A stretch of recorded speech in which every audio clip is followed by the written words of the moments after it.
আলাইকুম, সবাই কেমন আছেন? আশা করি সবাই ভালো আছেন। তো আপনাদের জন্য একটা ভিডিও করলাম। আসলে আমি অনেক দিন ভিডিও করতে পারি নাই, অনেক ব্যস্ততার ভিতরে ছিলাম। তো আমার আসলে হ্যাচিংয়ের টাইম হয়ে গেছে কোয়েল পাখির, আর বাকি ডিমগুলার এখনও টাইম হয় নাই। তো দেখেন এখানে আর্দ্রতা কিন্তু 66, ঠিক আছে? এইখানে আর্দ্রতা 66 আছে, সেটা ঠিক আছে। আসলে আর্দ্রতা আমি অনেক চেষ্টা করতেছি কিন্তু আর বাড়ে নাই। 66 না, এখানে 69 থাকে। তো এইখানে হঠাৎ করে এখন কমে গেছে, তো এখানে 69 এমন থাকে, এটা দেখেন। তো আজকে আপনাদের জন্য এটাই ভিডিও করলাম যে আপনাদের বোর্ডারটা দেখাবো, ঠিক আছে? আমার বোর্ডারটা আমি তৈরি করছি, যেহেতু আমার বাচ্চা বের হওয়া শুরু করতেছে। তো ফার্স্টে একটু দেখাই, একটু ওয়েট করেন, একটু লাইটটা হোক, লাইটটা জ্বলুক। যেহেতু আর এই যে আমার বুডারটা, আমি আজকেই এটা নতুন সেট আপ করছি। আমার আগের বুডারটা আমি বাদ দিয়ে দিছি। আমি সাধারণত একটা কাজ করি, সেটা হচ্ছে আমার এই যে এই বুডারটা আপনার 3 থেকে 4 বার বাচ্চা এর ভিতরে দেওয়ার পরে, মানে 3 থেকে 4 বার বাচ্চা ফোটার পরে এই বোর্ডার টোটালি আউট হয়ে যাবে। আবার নতুন বোর্ডার শুরু হবে, নতুন কার্টুন কিনে নতুন বোর্ডার হবে। কারণ অনেক সময় অনেক ভাইরাসে অ্যাটাক করে, অনেক সমস্যা হয়। তো ফার্স্টে দেখাই বোর্ডারটা কেমন। এটা হচ্ছে একটা আপেলের ককশিট, আপেলের কার্টুন। অনেক শক্ত হয় এই কার্টুনগুলো। এই সুইচটা দিই, দেখেন বোর্ডারটা। আচ্ছা, এটার নিচে আমি কি দিছি দেখেন।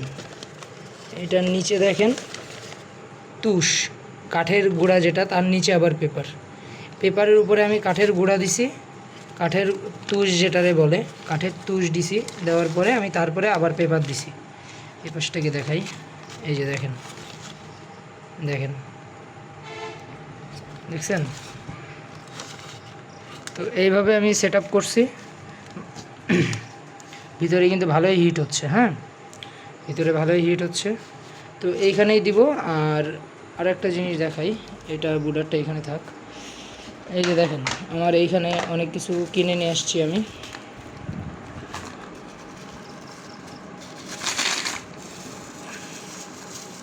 আচ্ছা, এটা যদিও এখন বর্তমানে লাগবে না, কয়েকদিন পরে লাগবে। এই যে পানির পাত্র, ঠিক আছে? এই বোতলটাই পানির পাত্রে আমি সেট করব। সেট করার পরে এই যে মার্বেলগুলো দেখতেছেন, এই মার্বেলগুলো আমি এভাবে এখানে দিয়ে দেবো। সবগুলো এখানে আমি দিয়ে দেবো। এই যে দেখেন, দিয়ে দিলাম। যদিও এটার ভিতরে ঢুকে গেছে, যাও। এটা দিলে হয় কি, বাচ্চাগুলো আর এই পানির ভিতরে পড়ে তারা অসুস্থ হবে না, বা পানি তাদের গায়ে লাগবে না, ঠিক আছে?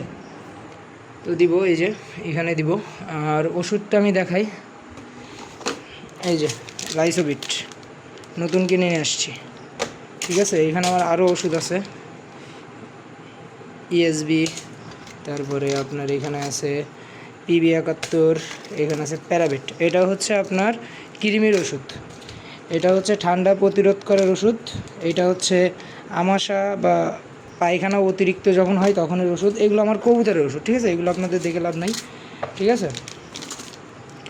আর এটা লাইসোভিট, ঠিক আছে? যেটা বাচ্চা হ্যাচিংয়ের সাথে সাথে প্রথম যেটা দেওয়া হয় সেটা এই যে।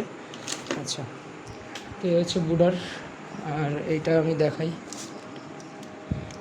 আর বাচ্চা কিন্তু ফুটা, ওই দেখছেন ডিম, অনেকগুলো ডিম কিন্তু ভাঙতেছে,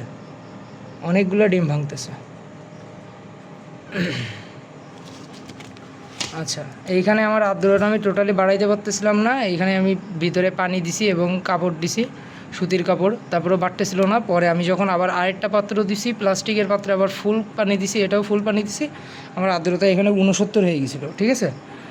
তো এই যে দেখেন, এ একটা ফুটতেছে, ওই একটা ফুটতেছে, অনেকগুলো ফুটতেছে, প্রায় 8-10টা মতো মানে ভাঙা শুরু করছে। আরও হয়তো ভাঙবে ইনশাল্লাহ। বেশিক্ষণ আমি খোলা রাখবো না, আপনাদের দেখানোর স্বার্থে আমি একটুখানি খুলছি, ঠিক আছে? তো এই বোর্ডার।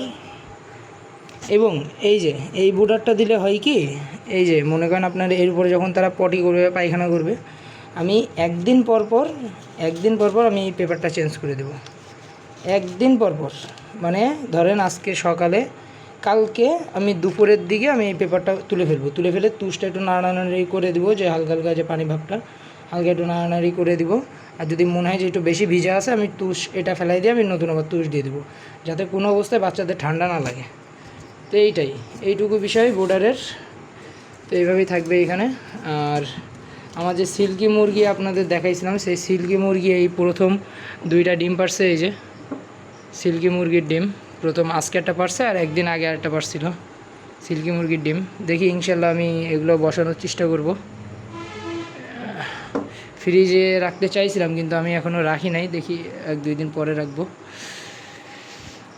তো এইটাই হচ্ছে কথা।